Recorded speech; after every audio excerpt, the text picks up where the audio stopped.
You know, there's a tendency to fall into what I call the 30-day world syndrome, which means like nothing matters in August because now it's September, right?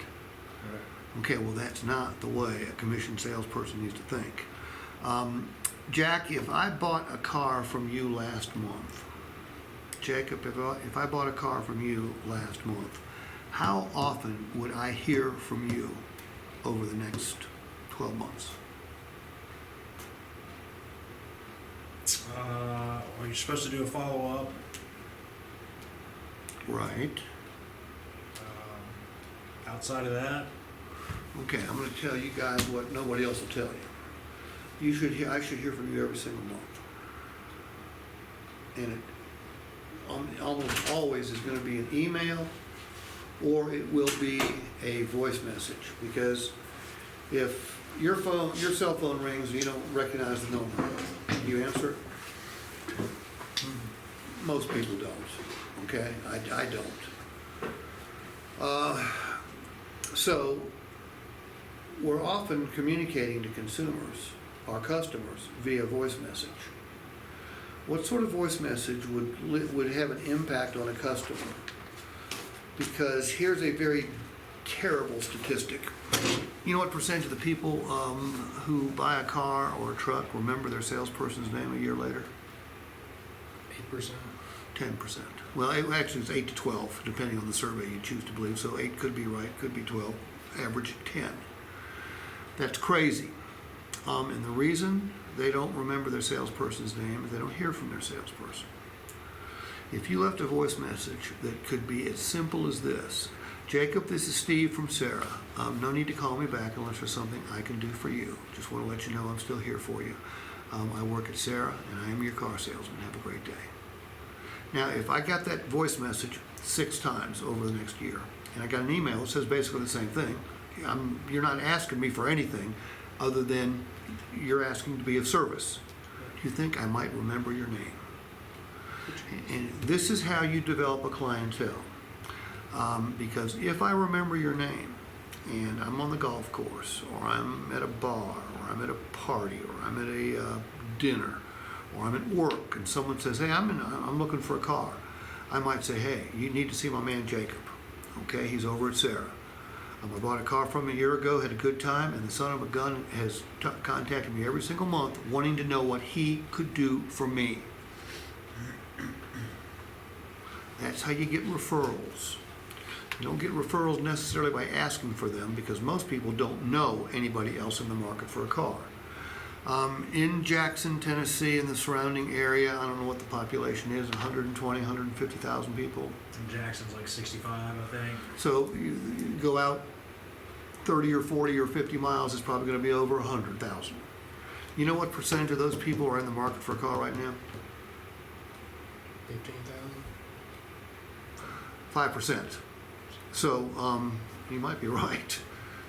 If it's 100,000, that means 5,000 people are in the market for a car. So a small percentage of the population at any one time is in the market for a vehicle. However, when someone woke up this morning and they decide they were in the market for a car or a truck, what do most of them do? Go to the internet. What they should be doing is calling you, or calling you, or calling you, or having them talk to one of their friends who says, hey, you need to go see Jay, you need to go see Jack, you need to go see Jacob. Took great care of me and stayed in touch with me, never asked me for anything other than if they could be of service to me. And what's the cost to do that? Nothing. Not a damn thing. Get in the habit of leaving good voice messages. Hey, this is Jack. No need to call me back unless there's something I can do for you. People are going to go, God damn, that guy just cares about working for me. And they won't forget who you are.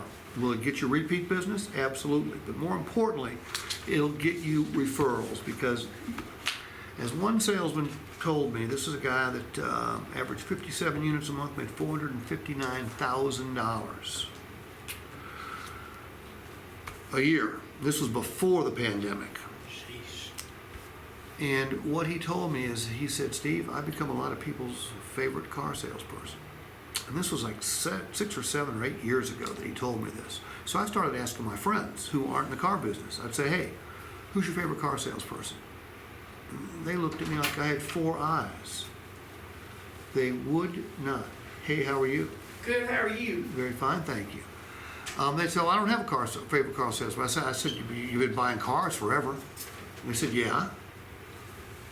I said, why don't you have a favorite car salesperson? They said, well, no one's ever made me their favorite car salesperson.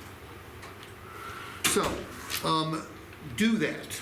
All right, break for 15, and then I'm gonna get those things printed, and then you'll be done by 3 o'clock. Cool? You said once a month, the follow-up? Absolutely. Make it simple. Make it an email or a voice message. And if they answer the phone, say, hey, this is Jack.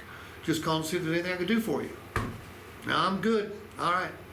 I'm Jack, your car salesman. I'm here at Sarah. Don't forget me. And if they don't forget you, it will pay dividends. Not in the short term, but the long term. Actually, in the short term, it can get you referrals. In the long term, it will get you repeat business. But remember that stat. And again, I go back to what you said earlier. Most salespeople don't do this shit. That's why most salespeople fail in this business. And it's not necessarily because they're failures as car salespeople. Most people aren't trained very well. I mean, this is a highly skilled business. It hasn't been for the last 2 years. The last 2 years, if you had inventory, you sold cars. Inventory has become king right now, or queen as the case may be. It won't always be like that. Someday everybody's going to have inventory again. I just don't know when. All right, you guys break. I'll be back here in 15 minutes.